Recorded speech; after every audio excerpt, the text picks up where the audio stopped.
Hello everyone and welcome to another Star Wars figure review.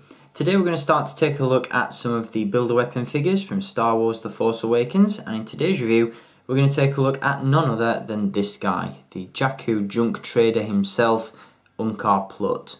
This is a very cool character, and I thought I'd give you a look at this figure next, as in my previous review I gave you a look at Sidon Ithano and First Mate Quiggold, and in that review I did mention I thought it was Simon Pegg who portrayed First Mate Quiggold in the film, obviously due to Quiggold's peg leg, as sort of an in-joke, but obviously it came out later on down the line that Simon Pegg played this guy, so I thought this would be a cool tie-in to my last review, and this is a cool figure as well, so I can't wait to give you a look at this guy in more detail. I was a huge fan of the character, and the figure is really well done as well, so we'll take a look at him in more detail in just a little bit, but before we do, as always, let's take a look at the packaging that he comes in.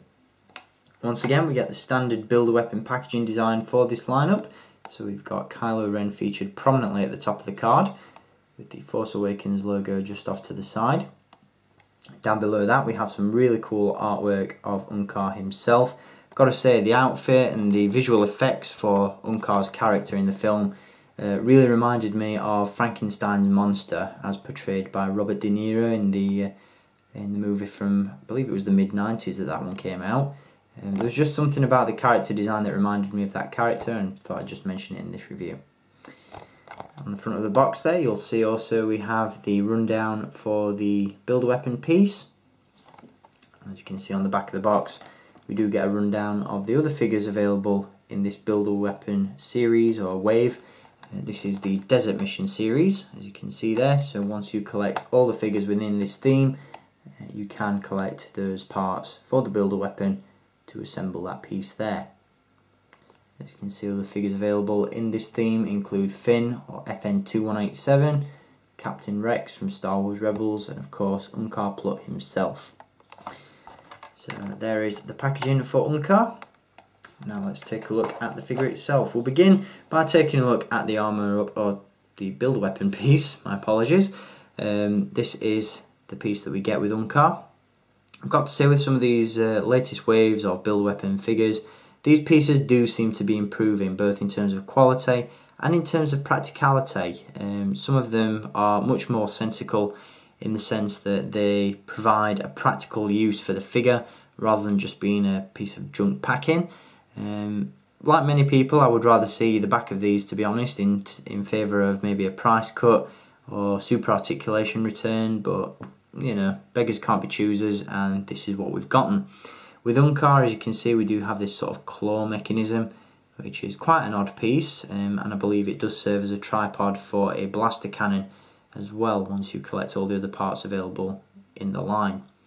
Now what I really like about this piece is the fact that it can be integrated with Unkar himself, and if we take the figure, as you can see, his right arm is on a swivel, just there.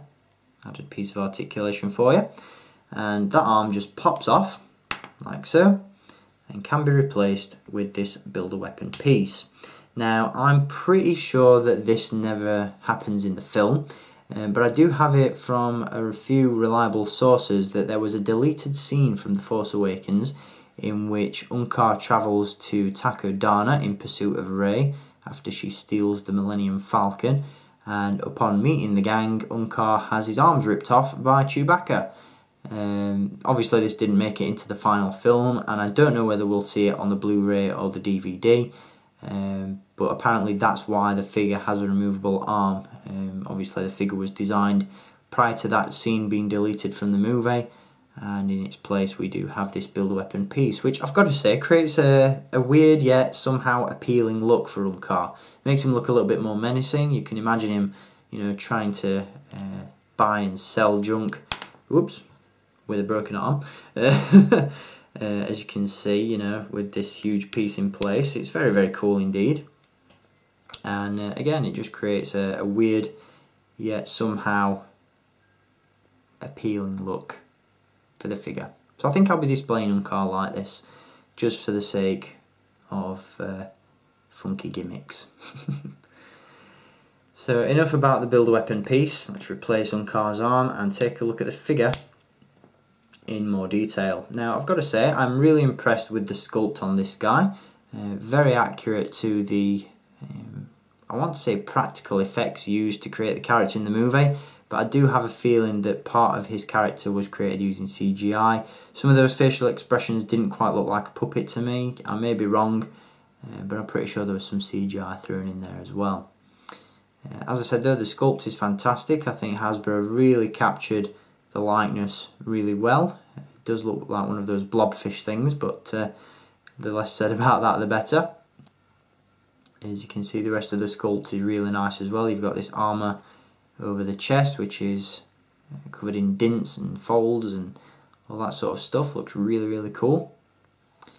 Got some nice sculpted texture in the costume underneath. On the boots as well. And some great detail sculpted into Unkar's headgear as well. He's got this, what looks like a cybernetic piece attached to the top of his head there.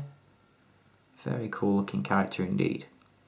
In terms of articulation, Unkar does feature a swivel at the neck, a swivel at the shoulders, and swivels at the hips, and obviously, as I showed you earlier, he's got that swivel at the right forearm.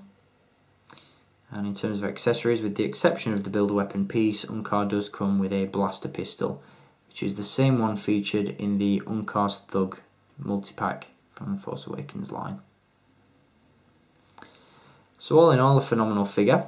Really impressed with the sculpt, really impressed with the lightness, and I'm very happy to have this one in my collection. Can't wait to pair him up with Rey in some of my displays. He's going to look fantastic. The only downside to the figure in some ways, I'm not sure whether this is actually screen accurate or not, but he's a little bit short. When you stand this guy up alongside other figures such as, you know, Kylo Ren or Han Solo or even Rey herself, he's very, very short and a little bit stocky, and I'm sure he was taller than that in the film, but maybe I'm mistaken. But scale aside, you know, the figure is fantastic. I'm very impressed with it, and if you want to pick this guy up for yourself, there is a link available down in the video description where you can do so. So be sure to add this guy to your collection. He is definitely worth 60 portions, let me tell you. So thank you for watching this review, guys. This has been Unkar Plutt from the Build-A-Weapon series, and I'll be back to give you a look at some more figures from this line very, very soon. Got a couple of characters from Star Wars Rebels to give you a look at next, so stay tuned for those. And until next time, as always, keep collecting, and may the Force be with you.